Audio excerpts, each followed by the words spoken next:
Welcome to TV20 News. We are Cleveland. I'm Leah Haslage.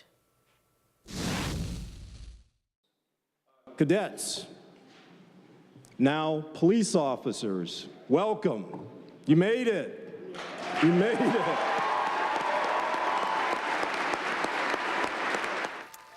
"37 new patrol officers took the oath of office, which was administered by Mayor Frank Jackson at the Cleveland City Hall Council chambers.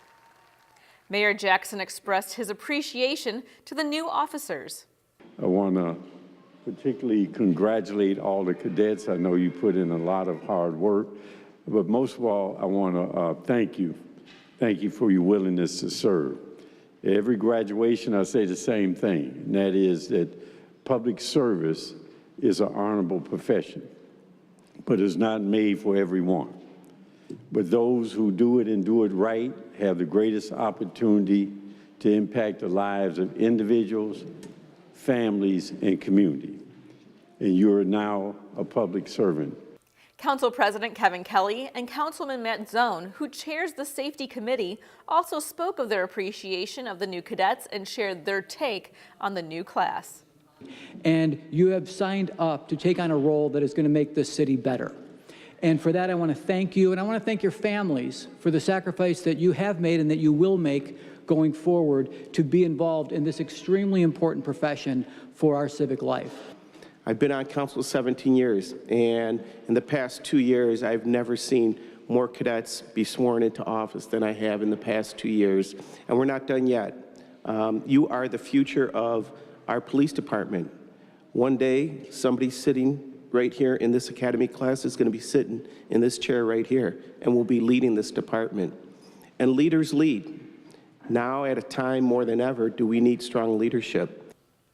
Public Safety Director Michael McGrath reminded the officers what their new position entails. You, ladies and gentlemen, are the next generation of urban guardians. Please don't let us down. You must always be inquisitive, suspicious, and thorough. If not, you are unfit for duty.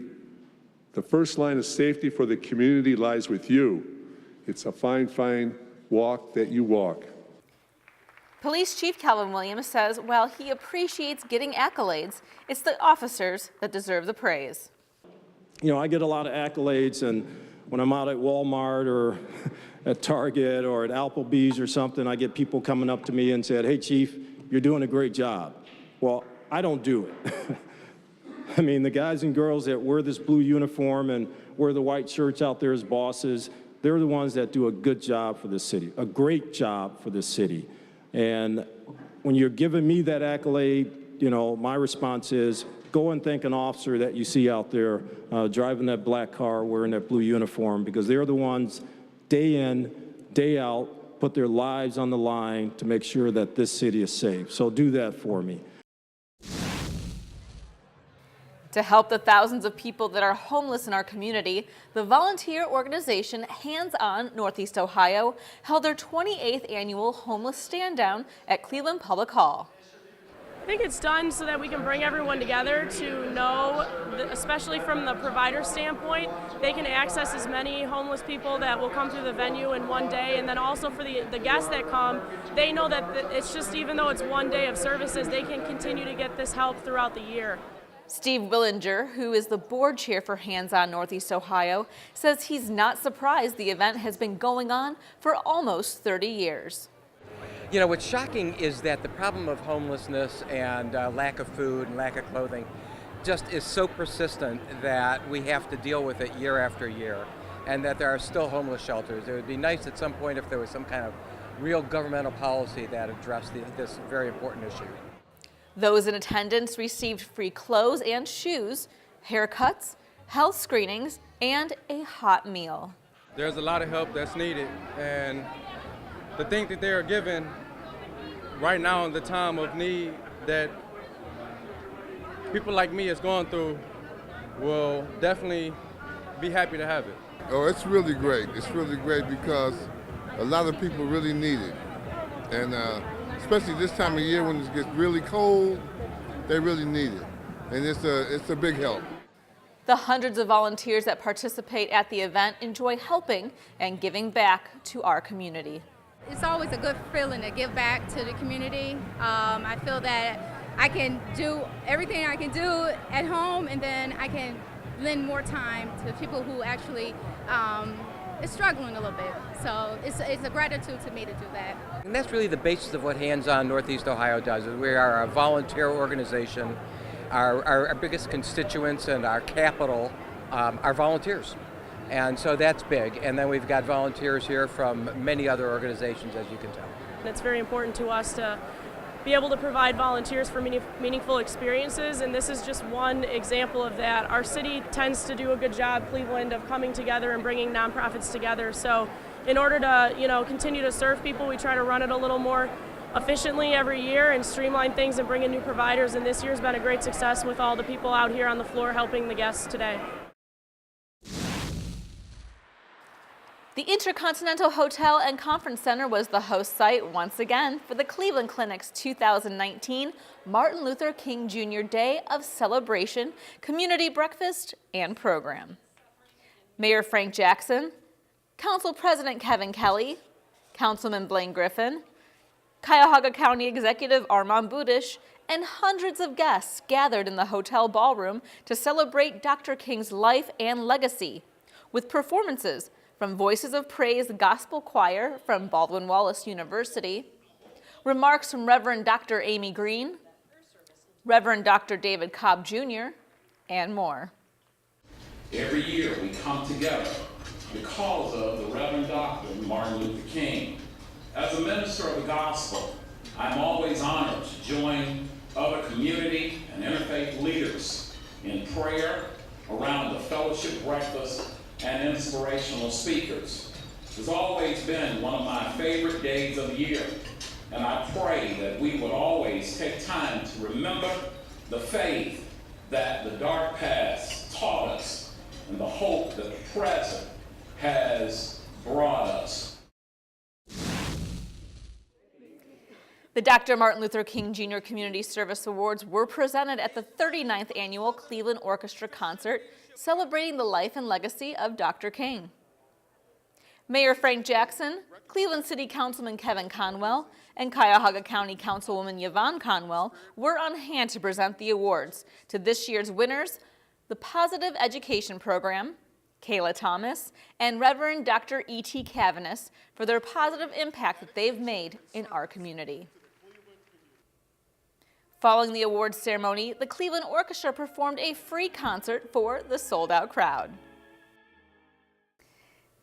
If you'd like to see the awards ceremony and highlights from the Cleveland Orchestra's performance, check out our TV20 YouTube channel and make sure you click to subscribe.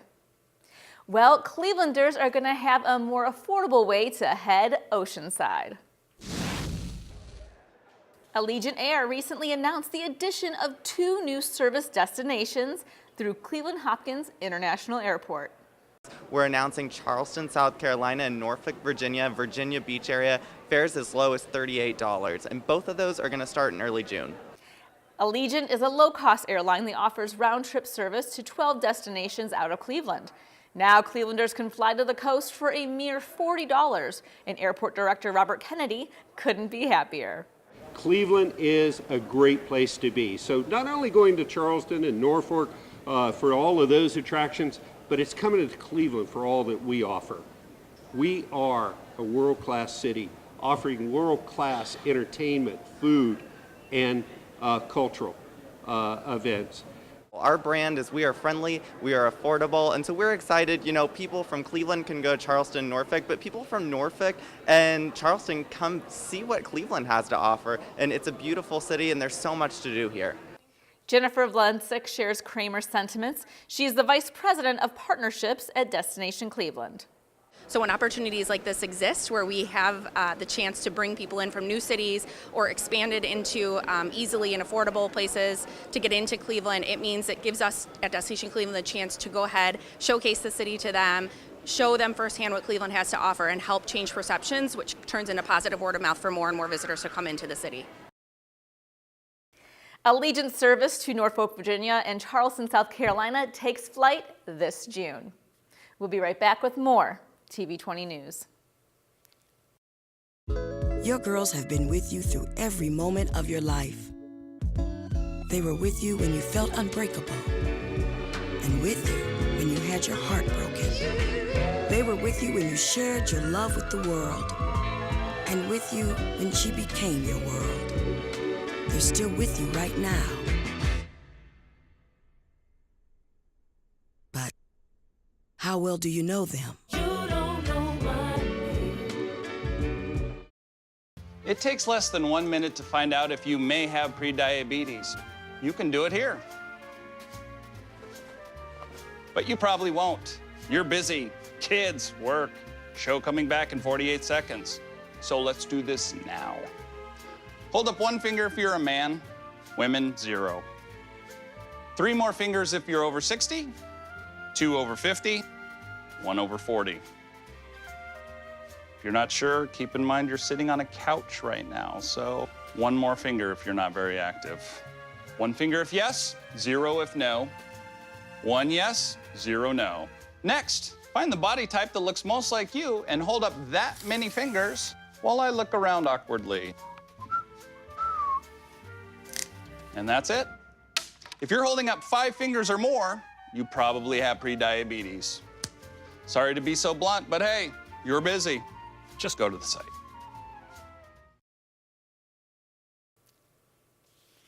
Welcome back to TV20 News. We are Cleveland. I'm Leah Haslage. Well, the snow and the cold didn't keep thousands of Clevelanders from making their voices heard at the 3rd Annual Women's March in Public Square.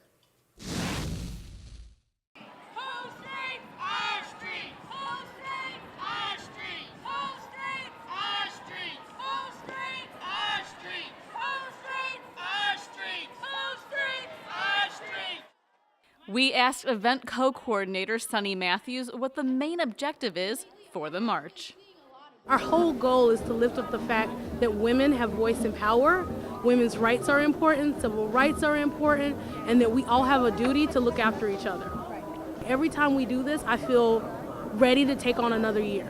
Like that's why I love it. I know people are like, well, why do you march? I march because I want to stay involved, I want to stay active, I meet new people, I get involved in organizations I didn't know about, I get inspired by people that I hear, and then I use that to fuel me for the rest of the year.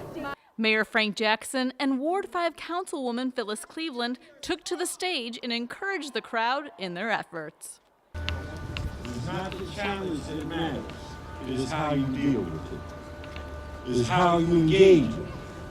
It is how you overcome those things. That will define the movement as to whether or not it will be successful.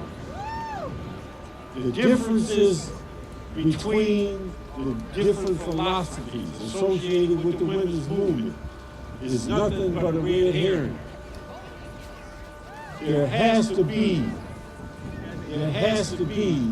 the ability to overcome those differences in order for the one movement to succeed, and the umbrella of that movement will take care of all issues related to women. Because it's all about making sure as women, our voices are heard, that our presence is felt, that our bodies are seen and respected, and that our futures are as bright and as wide open as anybody else in this city and in this community. Nikki Antonio, who represents Ohio Senate's 23rd District, lent her support to the march and tells us why. Women's lives matter so much, and it's important for us to stand in solidarity to take the message that reproductive justice, that equal pay, that all women's lives are hanging in the balance right now with some of these policies, both at the federal level and the state level, frankly. I fight every day for women's equality at the State House, and so it's important for us to stand together. Sometimes say, oh, this is speaking to the choir. Well, you know what? The choir needs practice. And so it's important for us to make our statement, to also be in solidarity with each other. Young advocate Lucy Mango tells us why she joined the movement. I personally came down here because there are too many people who believe that women don't have enough rights, and there are too many people who believe that women shouldn't have the rights that they have today. And I just feel like we aren't really doing enough to fix this problem, which is why I came here today to contribute to this. And even when we heard that there's a potential blizzard here, I was just gonna be like, screw it, I'll put on a coat. and we made signs, and we brought our whole family, except for our dad because he has to work today. And I just feel like this is gonna make a difference, so I wanted to be here to help make that difference. There are misconceptions about the Women's March. Both Ms. Matthews and Senator Antonio tell us what they think those misunderstandings are and what they hope people take away from it. I think a lot of the misconception is that we're not for all women, we're only for like extremely liberal women. That's not true. There are some positions that we are not willing to negotiate about. We are a pro-choice group, that's just the way it is. But the reality of the situation is we care about the issues around people of color, we care about the issues around Jewish women, we care around the issues of trans, we care about LGBTQ issues, we care about women as a whole, mothers, those who choose not to be mothers, those who cannot be mothers. We care about any and everybody. And I think one of the misconceptions is this is just about those liberals who want to yell at the patriarchy. And we do want to yell at the patriarchy, but like everybody can do that. Anybody who believes a woman should have a voice can do that. Men too. You know, I hope the takeaway from today is from all the people that participate, from the people who maybe watch the participation of this march, that they're inspired, that they're invigorated to continue to resist and persist, to get the best people elected to office, to be involved in our election through voting, to be involved in terms of educating themselves on the issues, and that it is our right as a democracy to stand up and to voice our opinions, and we want to reinforce that as well. For more information, visit womensmarchglobal.org. Crowds of people packed the Buer Dual Language School to celebrate Hispanic holiday Fiesta de Reyes. Lisa Roman of Cleveland's Department of Community Relations explains. The event is a celebration of the Three Kings. In our culture, we celebrate the fact that the Three Kings would come to your house and you've prepared a shoebox, you put grass in it, put it under your bed, and when the kings came to feed their camels, in exchange they would leave you a gift. Families gathered in the gymnasium where they learned about the Three Kings, danced and partied. Grady Stevenson, Executive Director of the Department of Community Relations, helped get the celebration started. I want to say thank you to you all. Thank you for coming out, bearing this cold for us to celebrate this great occasion. So I know that you are excited and ready for the gifts. I don't want to stand in your way. So I want to thank Lisa, thank Bruce Stool, thank all the ones that helped to put this great event on. Thank you so much. God bless you and enjoy yourself. The highlight of the evening came when all the kids in attendance got to take home a free toy. As the night drew to a close, Lisa reflected on the strength and endurance of the Hispanic community in Cleveland. Well, the Hispanic community, as you know, is growing, it's thriving, and I believe that we are pretty much a force to be reckoned with. We are resilient, we are strong, and you can clearly see that in how we've been able to overcome all of the obstacles, especially with Hurricane Maria. Cleveland has been a welcoming city. We're here to service everyone. The city of Cleveland has a new civil service commissioner. In a ceremony held in the Red Room of Cleveland City Hall, Mayor Frank Jackson administered the oath of office to Michael Spring. I will faithfully, and I will faithfully, honestly, and impartially discharge the duties of Secretary of the Civil Service Commission, Secretary of the Civil Service Commission, State of Ohio, during my continuance in said office. Congratulations, sir. Afterwards, Commissioner Spring thanked his supporters and spoke of his goals for his new role.